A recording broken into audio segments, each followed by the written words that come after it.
What does he mean by that? क्या मतलब level playing field नहीं है? मतलब आपकी जमात हो गई, नून लीग हो गई, सारे कैंपेनिंग भी कर सकते हैं, जलसे कर सकते हैं, जुलूस कर सकते हैं। मेरे ख्याल में अगर इसका कोई गिला शिकवा करे तो शायद वो तो पाकिस्तान तहरीक इंसाफ होगी। जी शुक्रिया मंसूर साहब। देखिए, बड़ी सीधी सी बात है कि इलेक्शंस अनाउंस किसी भी वक्त हो सकते हैं और इलेक्शंस बरहा होने हैं। बात यह है कि माजी की जो हमने एक पैटर्न देखा है, उसमें एटलीस्ट मैं अपनी जमात के हवाले से कह सकती हूँ कि हमें लेवल प्लेइंग फील्ड नहीं मिली। और इसके मुख्तलिफ शवाहिद भी हैं। एक वक्त ऐसा था कि जब हम अपना जलसा अनाउंस करते थे तो उससे पहले ही वहां पर बम धमाका हो जाता था। ठीक। 2013 में तो हम कैंपेन कर ही नहीं पाए। हमारी leadership was on the target, हमें थ्रेट्स मिलती थी। और पिछले चंद अरसे में हमने ये देखा कि कुछ ऐसे लोग हैं जिनको बड़ी प्रेफरेंशियल ट्रीटमेंट मिली गई मुख्तलिफ इदारों की जानिब से। कौन से लोग? वो आप भी बेहतर जानते हैं, मैं भी जानती हूँ। मैं नहीं जानता, यकीन कीजिए मैं नहीं जानता डॉक्टर साहब।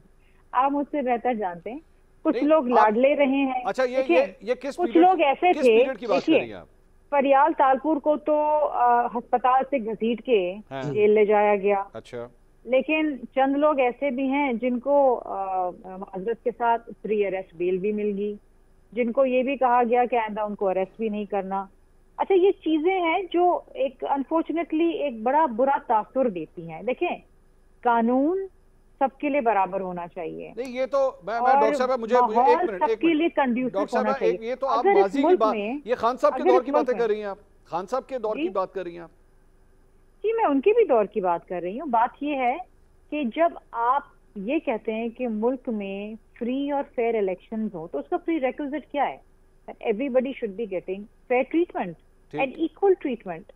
अगर किसी को प्रेफरेंशियल ट्रीटमेंट मिलेगी और किसी को लाडला बनाया जाएगा, बाकी लोगों को जेल में रखा जाएगा, या उनको प्रेशर किया जाएगा, या उनके कैंडिडेट्स को प्रेशर किया जाएगा, तो फिर फ्री एंड फेयर इलेक्शंस तो नहीं हुए ना।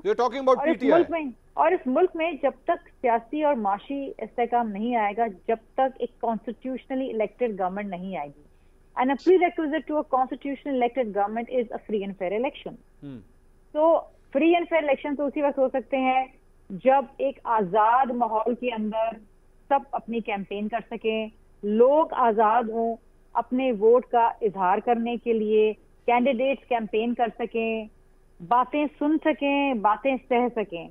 ये बहुत इम्पोर्टेंट है। ये देखिए, इस मुल्क में इस वक्त जो हालात और मामलात हैं, चाहे वो मुआशी हो चाहे वो सियासी हो, वो इंतहाई खतरनाक है। मैं डॉक्टर साहब मैं प्लीज गाइड मी, मैं आपकी बात नहीं समझ पा रहा हूं, मुझे जरा गाइड कीजिए। आप इस वक्त पाकिस्तान तहरीक इंसाफ का केस लड़ रही हैं कि उनको ये फ्री एंड फेयर राइट नहीं मिल रहा, या आप अपनी बात कर रही हैं? I am unable to understand this.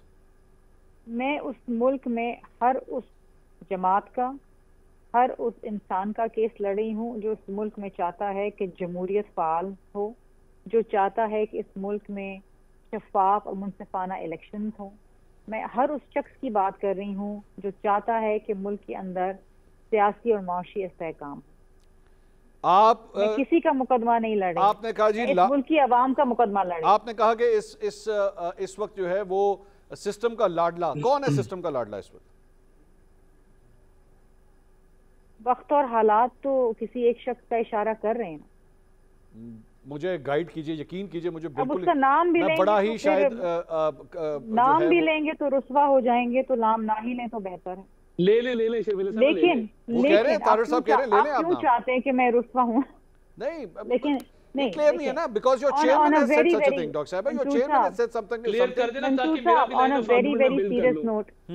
एक वक्त ऐसा इस मुल्क में आ चुका है, अनफॉर्चुनेटली शायद नहीं आना चाहिए था, और शायद उसमें हम सब की कहीं ना कहीं कुछ कोताहियां हैं। ठीक। लेकिन ये वक्त ऐसा है कि ये आपस में लड़ने का नहीं है, ये आपस में झगड़ने का नहीं है। अच्छा, वैसे एक और बात जो आपके चेयरमैन ने कही, बिलावल साहब ने, वो ये भी थी कि जी हमारे इत्तेहादी जो है वो 16 माह में अपने मुकदमात जो है वो खत्म करा के चले गए, हम काम के ऊपर फोकस कर रहे थे। अब ये तो इसमें तो कोई दो राय नहीं है ना, मतलब this is directly directed towards Noon league. ये इत्तेहादी उनके केसेस कहीं खत्म हुए, ये तो उनकी तरफ है, इसमें तो कोई हमें 2+2 करने की जरूरत नहीं है ना, दिस इज क्वाइट क्लियर। देखिए, कुछ लोगों के मुकदमा खत्म हो गए, कुछ लोगों के मुकदमा शुरू ही नहीं हुए, कुछ अच्छा। लोगों के मुकदमा इंक्वायरी कुछ की स्टेज पे फाइलें खत्म गुम हो गए। गई, रास्ते से ही गुम गई। हमारे तो बेचारे स्पीकर सिंध असेंबली को अब जाके बेल मिली है। वो तो बेचारे 4 साल से पेरोल के ऊपर ही असेंबली चला रहे थे।